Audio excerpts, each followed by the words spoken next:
Friday the 22nd of March 2024, these are some of the latest images that have been shared on social media after over 40 people lost their life following a mass shooting at the Crocus concert hall in Moscow. Hundreds and hundreds are injured. Many of the images that have been posted to social media are actually too graphic to share.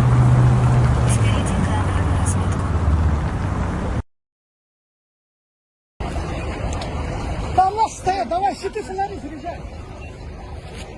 Все, вес, давай. Кинь. Давай, успевай. Не успевай.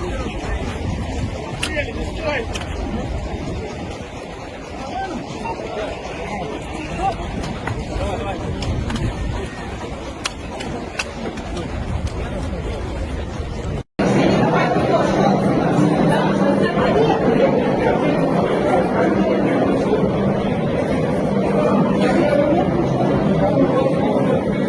Теракт. Вот люди бегут по мосту. Очень много народу бежит. Очень много. Вообще очень много. Полный мост бежит. Нет, там теракт, говорит, людей убивают. Где? В Крокусе. В Крокусе? That warning was issued on March 7th, and it advised for 48 hours to avoid large gatherings, including concert halls. Typically, when we issue those sorts of warnings, it's based on intelligence. It may be very fragmentary, and we may not have known exactly the specifics, who was planning a terrorist attack, what sort of attack was planned. But I'm quite sure that the U.S. government will be drilling down on that. I'm sure they shared it with Russian counterparts, even though we don't see eye to eye with Russia on hardly anything. In that very limited space of the Venn diagram of our bilateral relationship, there is still some counterterrorism collaboration which is ongoing. You know, I was thinking of you, Dan. I don't know if any of this occurred during your days in Moscow, but Moscow's no stranger to terrorist attacks or Chechen rebel attacks inside and outside the region. We've seen that, time and again there with concert halls themselves. What is the strategy there on the part of these groups? I guess if you can do it in the country's capital, you get a lot more attention, but what can you tell us? I mean, this is a mass casualty terrorist attack, and you're absolutely right to note those historical examples. Beslan, 2004, the worst ever school shooting, over 300 dead. The Dubrovka Theater in 2002, over 170 dead there. In 2017, the CIA passed Russia intelligence about impending terrorist attacks in St. Petersburg, which were thwarted. And viewers may recall that led to a phone call from Vladimir Putin to President Trump, thanking him for the intelligence which saved lives in Russia. There was also a terrorist attack in 2010 at a couple of metro stops. Look, the question that I would have here is that while the Russian FSB, their Federal Security Service, was dialing up the pressure on the political opposition after the murder of Alexei Navalny, and in anticipation of the election, I use that in air quotes there, where Vladimir Putin was elected by Russian standards again.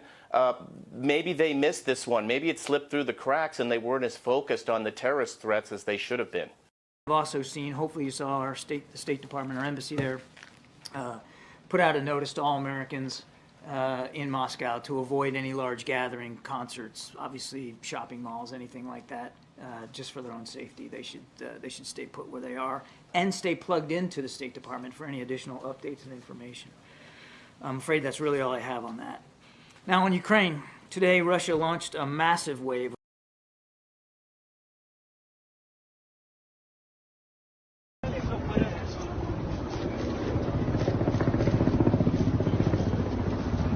теракт. Вот люди бегут по мосту. Очень много. Очень много. Вообще очень много. Полный мост бежит. Нет, там теракт, говорит, людей убивают. В Крокусе.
And we're following another breaking story right now, this one out of Moscow, where Russia's foreign ministry says a, quote, bloody terrorist attack is taking place inside a multi-level concert hall, as I said. Photos showed the Crocus City Music Hall engulfed in flames, and Russia's prosecutor general says men dressed in camouflage broke into the building and started shooting. Let's get to NBC News foreign correspondent Matt Bradley, who is following developments from London. Matt, what do we know right now? Yeah, well, what we're hearing from Moscow news reports, from Russian news reports, is that it was something between 2 to 5 gunmen who stormed into this crowded concert hall. Not only did they shoot up the place and kill as now many as more than a dozen, possibly 14, though that number is probably going to be going up, they also detonated explosives and, as you can see in some of these images, started a huge fire. Now, this caused a lot of authorities to evacuate hundreds of people, and so far we don't know who did it and who has claimed responsibility or the fate of the perpetrators. We've been hearing from John Kirby from the White House saying that there is no evidence so far that Ukraine had anything to do with this, but the Russians are now asking for the entire world to condemn these attacks. Now, there is, as we heard from the White House just now, there has been a lot of division within Russia. This is something that we're seeing on the political level. There were recent elections that were widely slammed as being essentially fraudulent.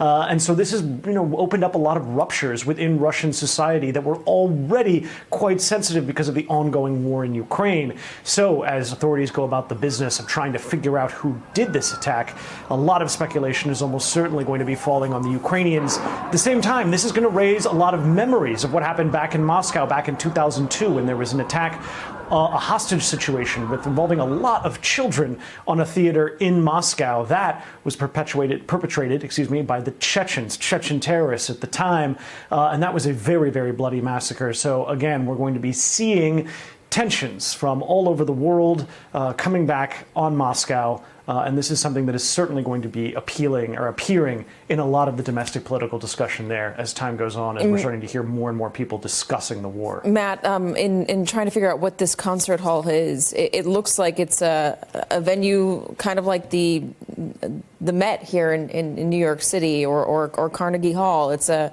proper concert hall with a stage and tiered seating. From video that appears to be posted from the actual incident that you can see on Russian social media, it's pretty scary. And there are a lot of folks inside, a lot of folks that appear to be trapped. Do we know if authorities have been able to catch the gunman? Is the shooting still ongoing? That's something I'm going to have to get back to you on because I don't actually know, and I think it is still somewhat ongoing. That's something this is really just happened, so we're still getting a lot of details.